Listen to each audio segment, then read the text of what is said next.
espero que esteja tudo bem com todos. Hoje nós nos dirigimos a todas as pessoas que desejam estudar os ensinamentos de Jesus sob a ótica do Espiritismo, em especial para os frequentadores da Sociedade Espírita Irmã Rosália.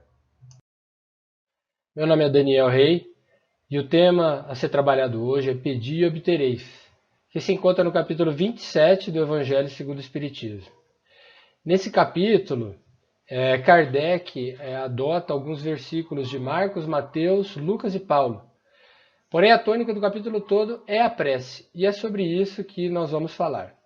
Agora, para falar sobre a prece, nós adotaremos o roteiro de Kardec, logicamente, que é a base do nosso estudo, e algumas outras obras espíritas. Mas nós iniciaremos por um versículo de Lucas, que sintetiza bem o assunto escolhido, né? Está lá em Lucas capítulo 11, versículos 9 e 10. Por isso vos digo, pedi e dar-se-vos-á, buscai e acharei, batei e abrir-se-vos-á. Né? Para entender melhor a mensagem, é sempre interessante refletir, fazer questionamentos. Né? Por que Jesus falou isso? Para quem que ele falou isso? Qual era a mensagem central desse versículo?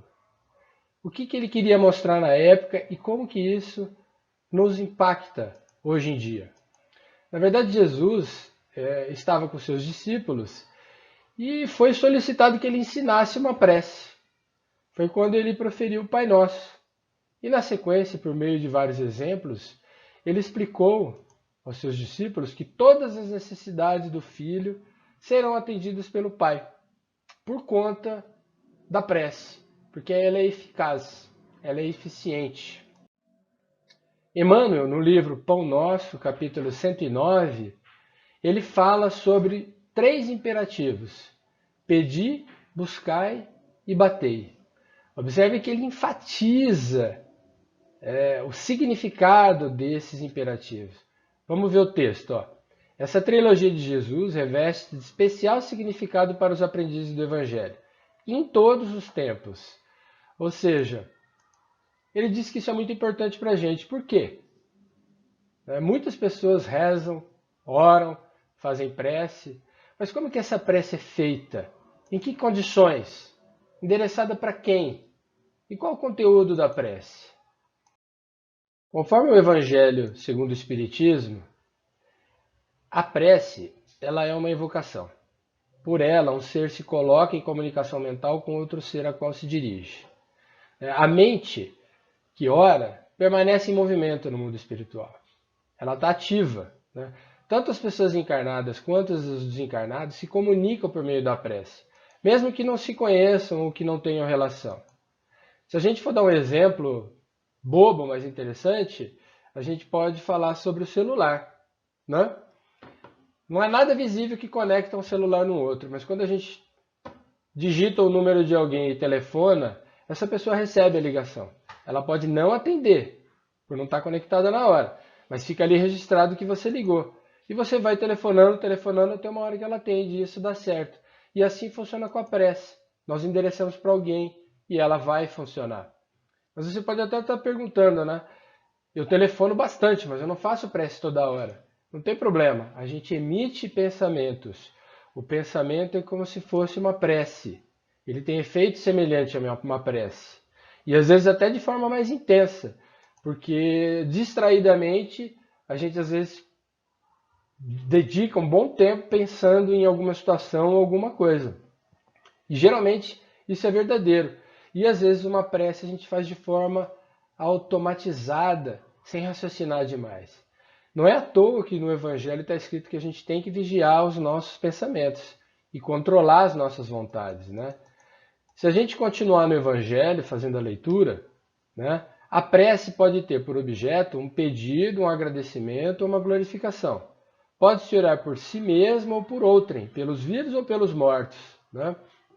Como que nós estamos fazendo a nossa prece? Será que a gente ora mais por nós mesmos e sempre pedindo alguma coisa em benefício próprio ou não? É uma reflexão importante que a gente tem sempre que fazer. Existem pessoas que contestam a eficiência da prece, pois ela acredita que como Deus sabe das nossas necessidades, não precisa fazer prece, né? Ou tem gente que faz prece só pedindo algum capricho, entre outras coisas. Mas a primeira coisa que nós devemos manifestar é o reconhecimento e a confiança em Deus e nos espíritos superiores, desde Jesus até o nosso espírito protetor, chamado anjo guardião. Não é à toa que o Pai Nosso começa exaltando Deus.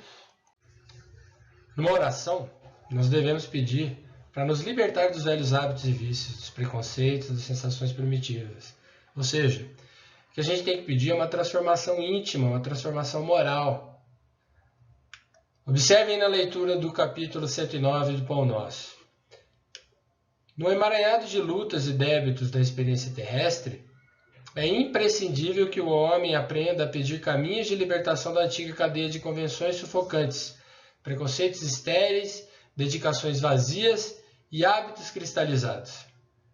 Além disso, é importante que a gente peça força, coragem, resignação e paciência para superar os desafios diários. Mas o mais importante é sempre agradecer. As benesses e as dificuldades da vida são um mecanismo pelo qual Deus nos permite experimentar, superar e evoluir como espírito. Ou seja, a gente deve agradecer por tudo que nos acontece na vida. Nós devemos orar de coração aberto e limpo, ou seja, expressando os nossos desejos mais sinceros e benéficos, com muita humildade e sem ostentação. Vejam o que o Evangelho diz. As qualidades da prece estão claramente definidas por Jesus. Quando orardes, diz ele, não vos coloqueis em evidência, mas orai secretamente. Não afeteis de muito orar, porque não é pela multiplicidade das palavras que sereis atendidos, mas pela sua sinceridade. Antes de orar, se tendes alguma coisa contra alguém, perdoai-lhe, porque a prece não será agradável a Deus se não parte de um coração purificado de todo sentimento contrário à caridade. Orai, enfim, com humildade, como o publicano, e não com orgulho como o fariseu. Examinai os vossos defeitos e não as vossas qualidades, e se vos comparardes aos outros, procurai o que há de mal em vós. Então o Pai Nosso, além de tudo que a gente já falou, ele deixa muito claro que é necessário perdoar as nossas dívidas, assim como nós perdoamos os nossos devedores. É uma questão crucial. Se a gente não perdoa, como que a gente vai pedir perdão? Hoje em dia, a humanidade atravessa um período bastante difícil por conta da pandemia do coronavírus. E tem um capítulo no livro Alma e Luz chamado Círculos Intercessórios, que foi escrito na época das grandes guerras mundiais para os brasileiros envolvidos, que guardam uma especial semelhança com os nossos dias, pois ambos são momentos históricos que abalaram e que abalam a humanidade. Vamos ler o que o livro diz. Recordemos a expressão de Paulo.